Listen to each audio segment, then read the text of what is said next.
Bonsoir. Alors, Daniel, si tu peux nous répéter la question, l'expliquer, la commenter, ça serait vachement sympathique. En tout cas, je voulais te remercier vraiment de prêter au jeu, ainsi que tous ceux qui se sont prêtés au jeu jusqu'à présent. Il n'y a pas de quoi, c'est normal. Voilà, c'est à toi. Et bah, du coup, j'avais posé comme question, donc, quelle importance ont les rêves dans le judaïsme? On entend beaucoup parler je sais que enfin, j'avais cru entendre dans la Kabbale que on dit que quand on dort, les âmes quittent nos corps pour monter aux sources célestes et en gros faire le plein d'énergie. Voilà, peut-être le rapport entre les rêves et l'âme. Est-ce que ça a une incidence sur notre vie, dans notre vie de tous les jours? Et voilà, quelle importance, du coup, doit-on associer les rêves que l'on fait et notre rapport avec le judaïsme et notre pratique de la vie juive dans la vie de tous les jours? Bah, parfait. Très, très bonne question. Et le point, comme tu l'as dit, en fait, le point qui est intéressant dans cette question, c'est le sujet pratique. Parce que quand on rêve, par définition, eh ben, on n'est pas conscient.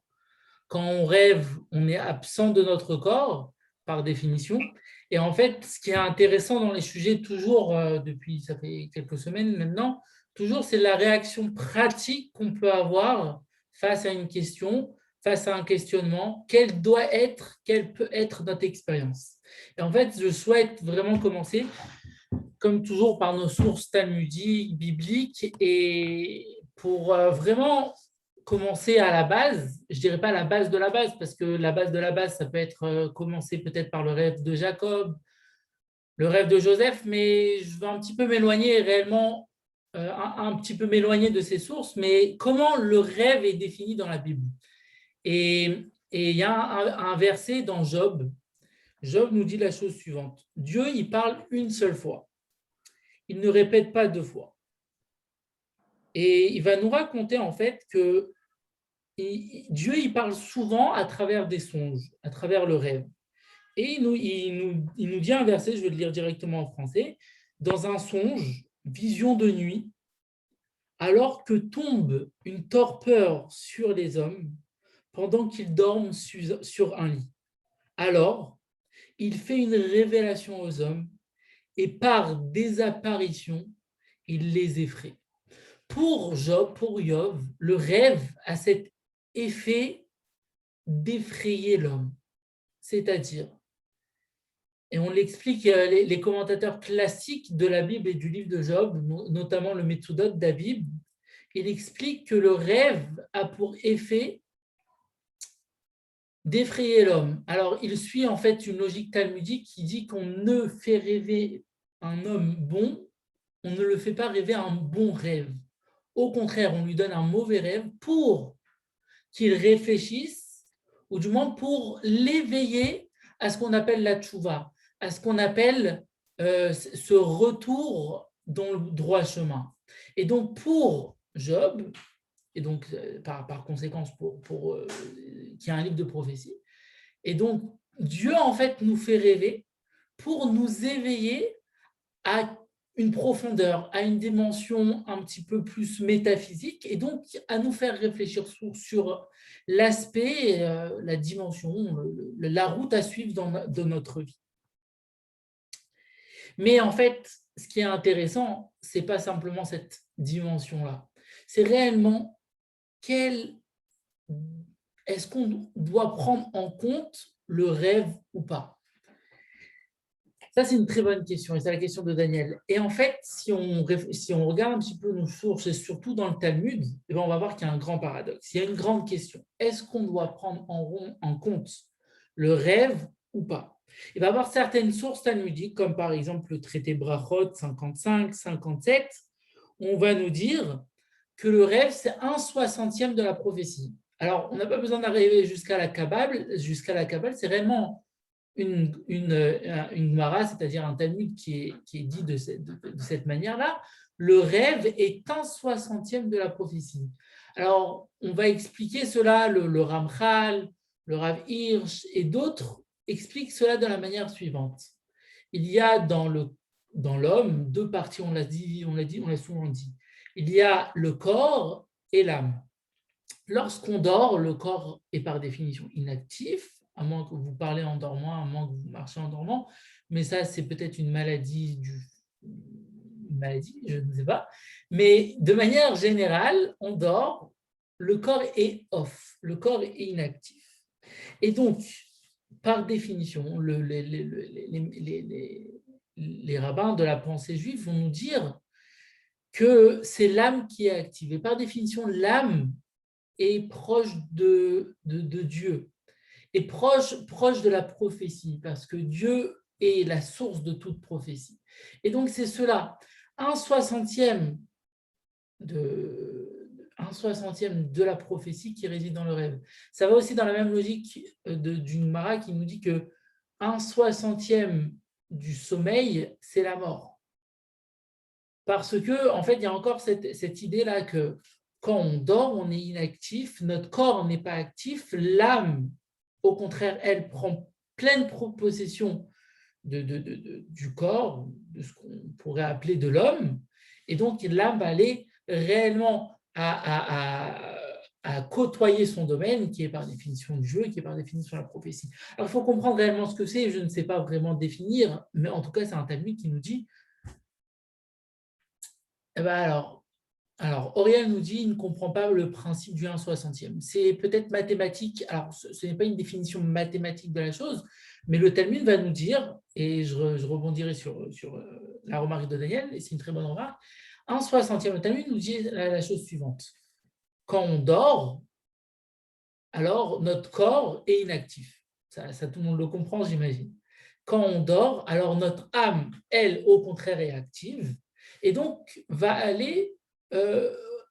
l'âme est par définition quelque chose de profond, quelque chose de spirituel. Donc, à ce moment-là, l'âme est active, elle va aller chercher peut-être une certaine forme de prophétie. Et donc, par définition, le rêve, qui est une vision que l'homme a lorsqu'il dort, eh ben, c'est 1/60e. Ce n'est pas mathématique, ce que ça veut dire, c'est-à-dire que c'est une petite partie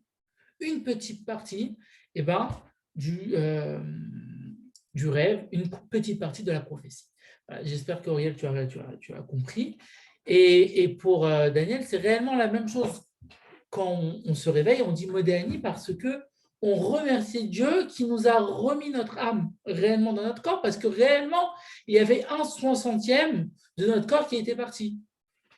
D'où la Gemara qui nous dit qu'1/60e du sommeil, c'est la mort. Mais paradoxalement, donc on a cette source-là réellement à la manière du verset dans Job qui nous dit que réellement il faut prendre en compte le rêve, puisque 1/60e de la prophétie, ben, ce n'est pas rien. Moi, je ne suis pas réellement mathématicien, mais 1/60e, c'est une probabilité assez forte. Mais le paradoxe est la chose suivante, c'est que dans la même Gemara, dans le même Talmud 57 et 55, là-bas même, le Talmud nous dit la chose suivante, que le rêve n'est que la conséquence logique, mathématique, de nos réflexions faites dans la journée. C'est-à-dire qu'en bref, c'est de l'imagination. Le Talmud va nous dire aussi la chose suivante, qu'on ne peut rêver sans avoir dans ce rêve mélangé de choses futiles, de choses fausses. Donc, le rêve n'est pas une entité à prendre en compte. S'il y a dans le rêve des choses conséquentes de l'imagination, conséquentes de choses tout à fait fausses, on ne peut prendre en compte le rêve. Donc, paradoxalement, d'un point de vue talmudique, la question est là. Doit-on prendre en compte le rêve parce que c'est 1/60e du Talmud? Alors, le rêve d'un défunt, on va en parler. Je ne sais pas réellement de quoi tu en parles, de quel rêve, qu'est-ce que tu appelles un rêve de défunt, mais on va en parler. Et c'est la deuxième partie de cet exposé que je vais vous faire. Mais la question est là, d'un point de vue du source talmudique. Est-ce qu'on doit prendre en compte le rêve parce que c'est 1/60e de la prophétie ou non, parce que on a dit, le Talmud nous dit que c'est simplement la conséquence d'une imagination. Alors Daniel, est-ce que peut-être tu veux m'expliquer de qu'est-ce que c'est pour toi le rêve d'un défunt? Bah, quand je demandais, alors je sais pas si on m'entend ou pas. Oui, oui, On on m'entend? t'entend. Ah d'accord, super. Non, je disais parce que vous expliquiez que du coup, est-ce qu'il faut prendre en compte le rêve? Parce qu'il y a forcément du coup peut-être une partie de faux dedans. Est-ce que ça rentre en compte aussi dans le rêve d'un défunt, peu importe la forme de celui-ci, Ça veut dire quoi le mais rêve le d'un fait. défunt? Ça veut dire que tu dors et tu penses à ton grand-père et tu rêves à ton Oui, par grand-père exemple, qui est… oui, mais voilà, c'est ça. Par exemple, le rêve d'une personne défunte. Alors, on va est-ce- voir des cas de figure comme ça. On va voir, ça, c'est vraiment intéressant. Je ne sais pas d'où tu prends ces idées, mais c'est vraiment intéressant parce que le Talmud même va nous rapporter l'histoire suivante, l'histoire qui a une conséquence pratique. L'histoire suivante, c'est le Talmud dans Sanhedrin qui raconte l'histoire d'un homme, d'un fils, qui cherche le trésor de son père, c'est-à-dire, en bref, le patrimoine pécunier de son père.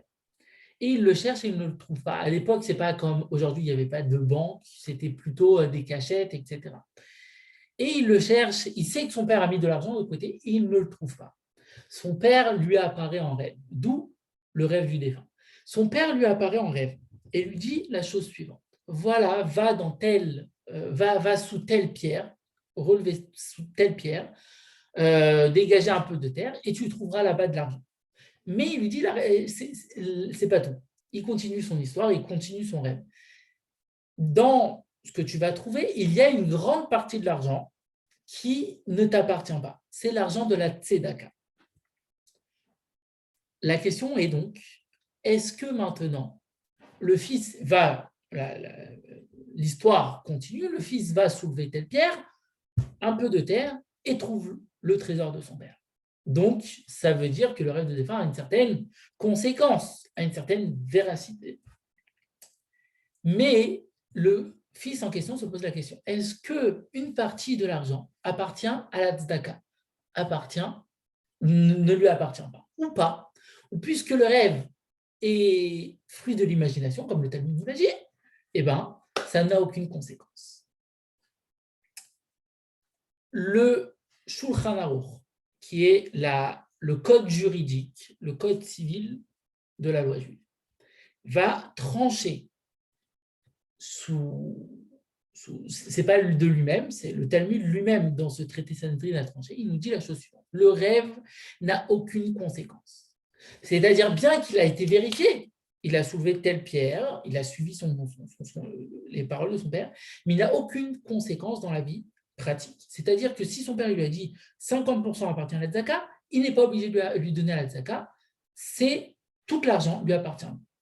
Donc, on voit encore le paradoxe. On voit qu'il y a une part de vérité, mais d'un autre côté, on n'est pas obligé de suivre la praticité, dans la praticité, le rêve, et donc il peut avoir la totalité de l'argent dans sa main.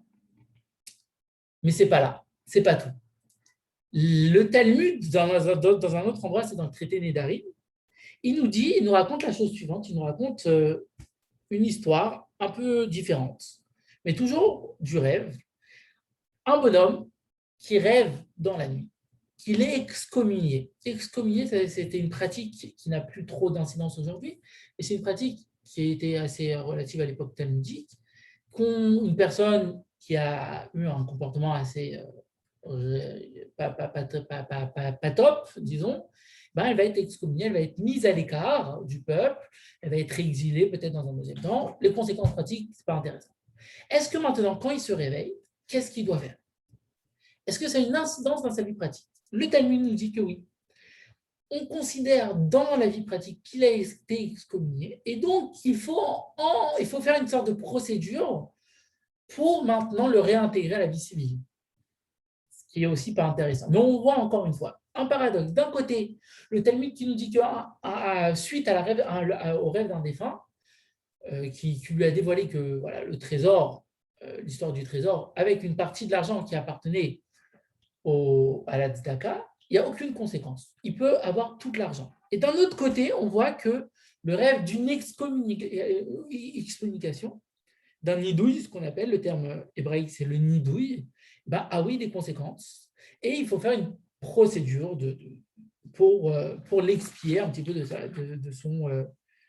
son rêve. et de son excommunication qui a une conséquence dans sa vie pratique. Et donc, c'est encore intéressant. Est-ce qu'on doit prendre en compte le rêve ou pas? Alors, il y a 3 réponses.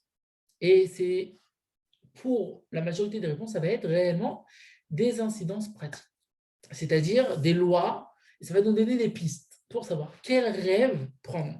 Alors, je vais commencer avec la réponse que j'ai trouvée la plus magnifique, c'est-à-dire la plus mathématique et la plus simpliste. On a dit une chose suivante, on a dit qu'il n'y a pas un rêve avec des parts de fausseté, avec des parts de vérité. Et donc, si on suit ce principe, le Ben Ishraï, c'est le Ben Ishraï, d'après le Talmud, qui va nous dire c'est un principe c'est un principe de conduite. Un rêve est moitié faux, on va dire pour simplifier les choses, est moitié fausse, moitié vraie. Et donc, avec cette règle de principe, on va analyser les 2 histoires. Dans l'histoire où le fils a rêvé de son père qui lui a raconté que voilà, il y a un trésor avec 50% d'argent qui appartient à la tzedaka. Le principe est quoi? Qu'il y a dans un rêve moitié vrai, moitié faux. Ben là, on a la partie qui est vraie. Il a trouvé le trésor. Si maintenant, il va considérer que cet argent-là, il doit la donner à la tzedaka. Et donc, pas tout l'argent lui appartient. Il n'y a rien dans le rêve qui est faux. Tout est vrai. C'est pour ça, le Ben Ishraï va nous dire, c'est un principe de conduite. Puisqu'il y a dans ce rêve une partie de vrai qui a été authentifiée, il a trouvé l'argent. Le principe de conduite, c'est de donner aussi dans ce rêve une partie de faux. Et donc, c'est pour ça qu'il ne doit pas considérer qu'une partie de l'argent appartient à la tzedaka, parce que il faut que dans ce rêve, il y ait une partie de faux. Et donc, c'est pour ça que l'argent peut lui revenir.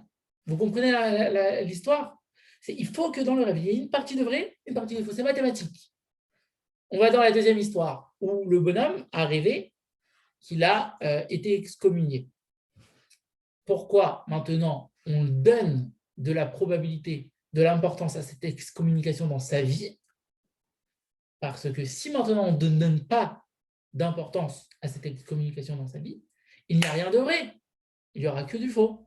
Et donc, pour donner un petit peu d'importance, on est obligé de considérer, certes qu'il n'est pas excommunié entièrement, mais on craint cela. On a un safek, on a ce qu'on appelle un safek, c'est-à-dire un doute. Et donc, on va faire une procédure pour enlever ce doute. Le principe, c'est réellement qu'on doit prendre en considération que dans un rêve, il y a une partie de faux, une partie de vrai. C'est ce que j'ai trouvé magnifique dans cette réponse, c'est mathématique. Ça, c'est la réponse du Ben Ishraï. Il y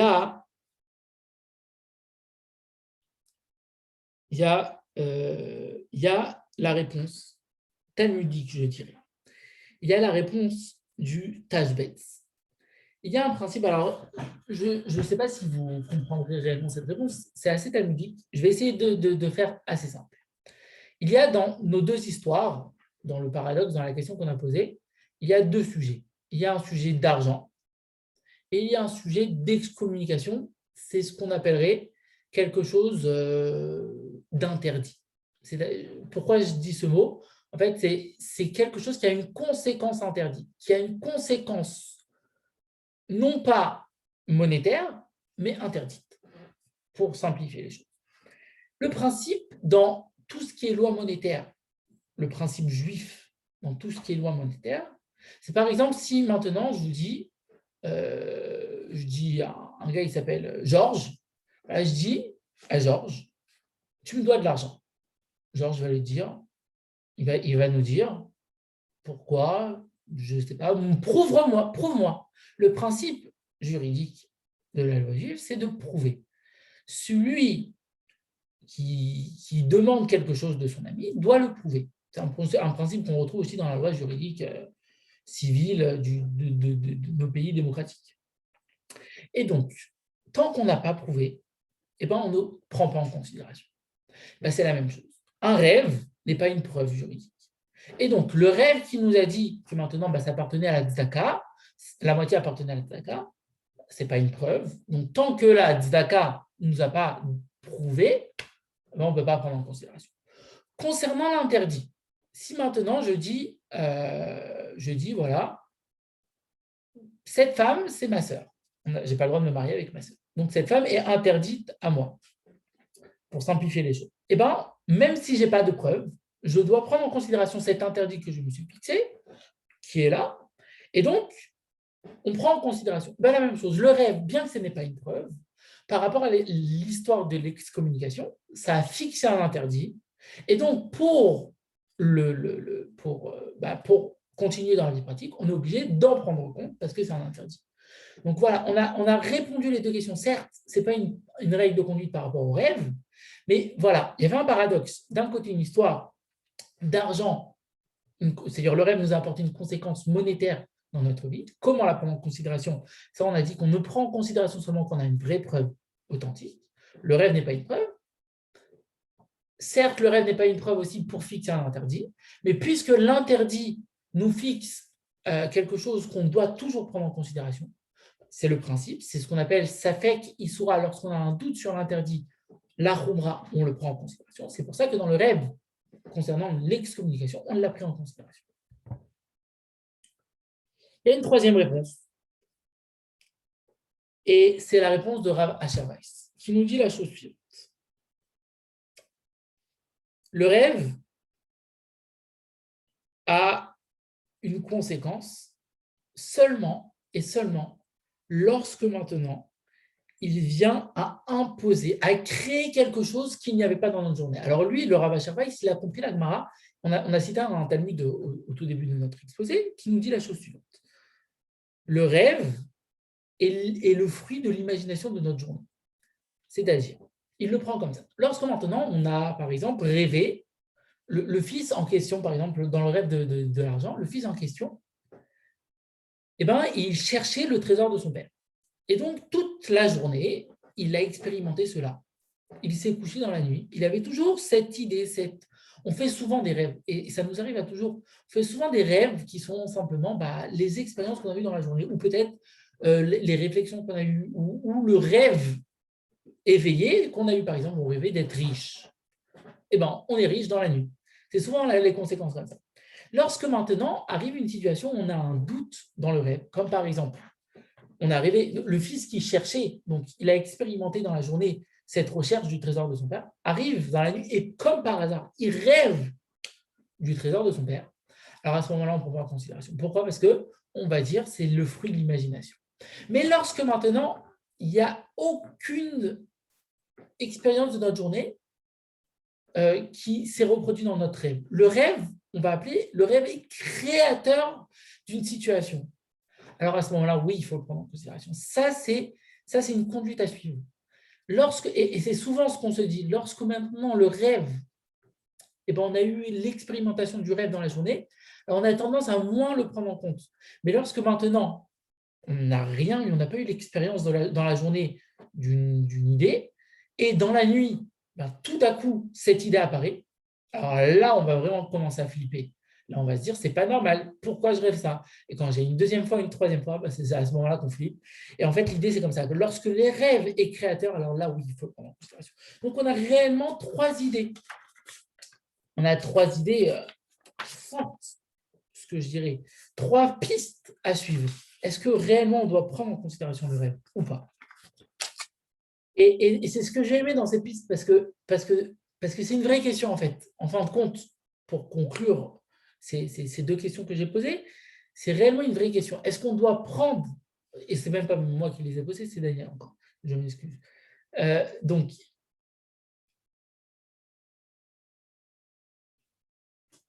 Khadak, tu es vraiment calé dessus. Alors, je vais répondre à ta question dans un deuxième temps. Juste, je veux conclure. Donc, on a posé une question. D'un côté, on a dit que le rêve, tu es vraiment calé. Hein. Je suis fier. Alors, d'un côté, on a dit, et tu me fais perdre mes moyens. C'est une deuxième source de fierté. D'un côté, on a dit que le rêve, c'est un 62 de la prophétie, il faut prendre en considération. D'un autre côté, on a des Gmarot, comme par exemple celle que tu veux dire. En fait, je ne l'ai pas dit dans les termes de la Gemara, mais c'est une des Gmarot que j'ai citée dans l'idée. La Gemara dans Brachot nous dit Chalomot Shavei Daveru, c'est-à-dire que les rêves, ils ne veulent rien dire. les rêves ne veulent rien dire, c'est-à-dire qu'on ne peut pas prendre en considération le rêve parce que c'est le fruit d'une imagination, c'est le fruit de notre journée, de l'expérience de notre journée. Il y a une contradiction, certes, c'est la question, mais pour répondre, une question a toujours besoin de réponse. Du moins, pour nous, humblement, on ne peut pas vivre avec des doutes. C'est le principe même du rêve. Le rêve nous donne des doutes, on est obligé de les répondre. On a vu 3 pistes pour répondre à cette question. On a vu que cette question n'a pas simplement d'un point de vue mystique d'incidence, mais réellement des incidences pratiques. Par exemple, je rêve de mon père, de mon grand-père qui est décédé, et qui me dit, voilà, va dans tel endroit et tu trouveras un trésor, mais par contre, fais attention, il y a une partie que tu dois donner à la tzaka. Quel doit être notre comportement? On a vu une réponse qu'on ne doit pas prendre en considération. Pourquoi? On a vu plusieurs réponses à ça. On a vu, moi, la réponse que j'aimerais dire à la fin, c'est qu'il y a dans le rêve une partie de vrai, il y a dans le rêve une partie de faux. Et c'est cette ligne de conduite. Ce n'est pas la ligne de conduite du doute, c'est la ligne de conduite qu'il faut tout le temps avoir dans le rêve un doute. C'est-à-dire, il faut tout le temps douter du rêve, parce que certaines marottes nous disent que le rêve ne vaut rien, certaines marottes nous disent, certains passages dans le Talmud nous disent que oui, il y a un 60e du Talmud, alors quelle doit être notre réaction? Et réellement, notre réaction doit être de donner du vrai comme du faux. Voilà, ça c'est la réponse que j'aime donner. J'espère que j'ai répondu à ta question, Daniel. Mais je ne veux pas m'arrêter là, je veux m'arrêter à une conclusion assez rapide, en fait. Lorsque le rêve, des fois, c'est souvent l'interprétation qu'on lui donne qui nous fait mal, qui nous titille, qui nous préoccupe la journée.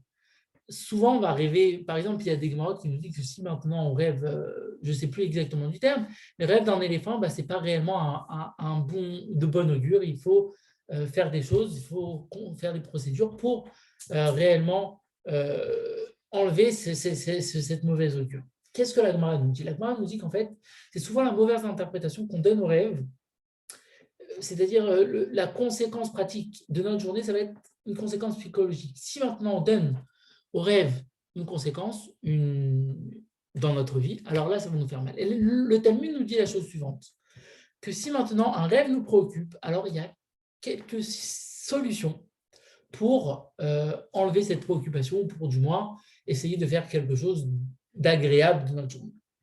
Et c'est ces 4 solutions que je veux vous partager.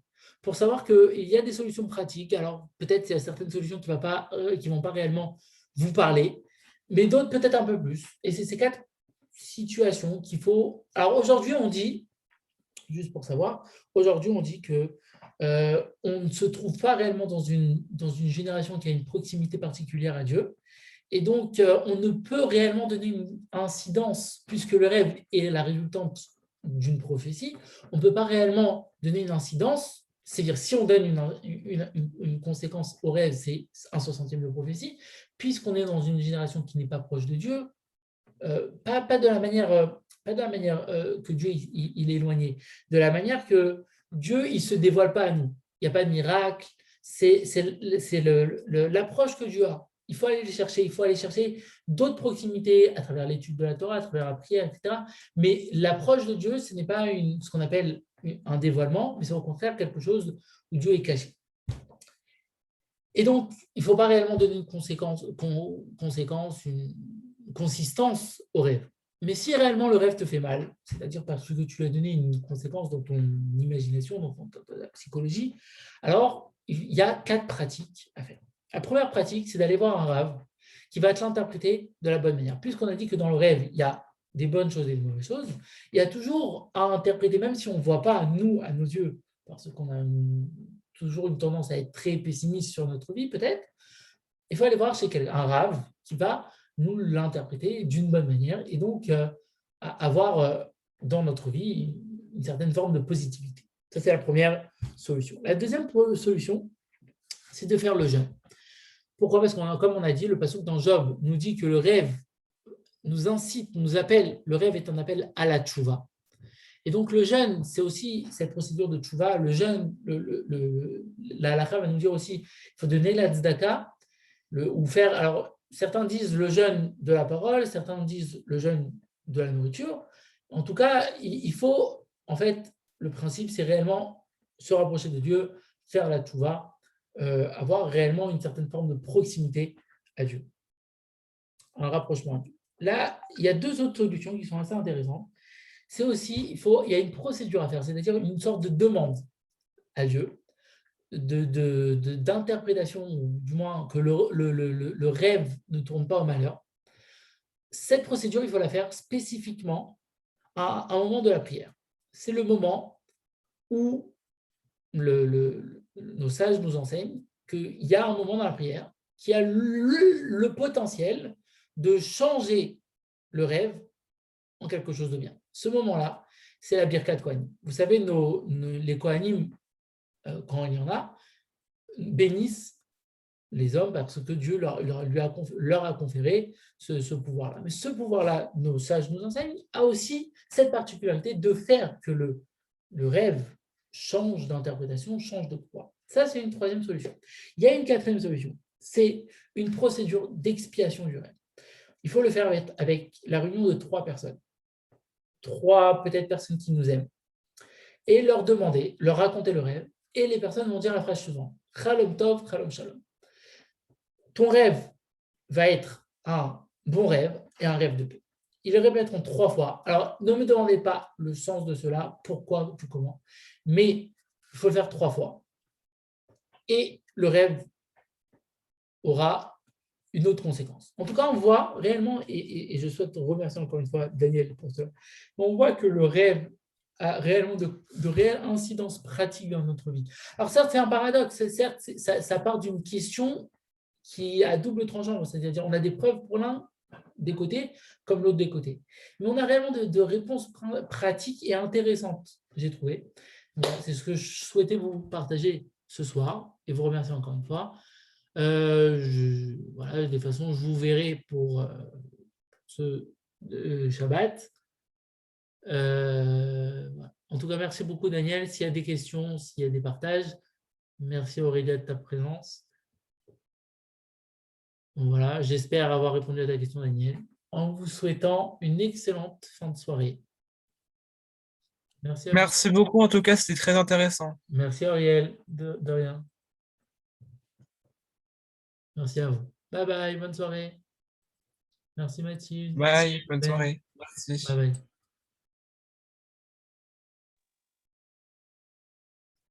Très bien, Daniel.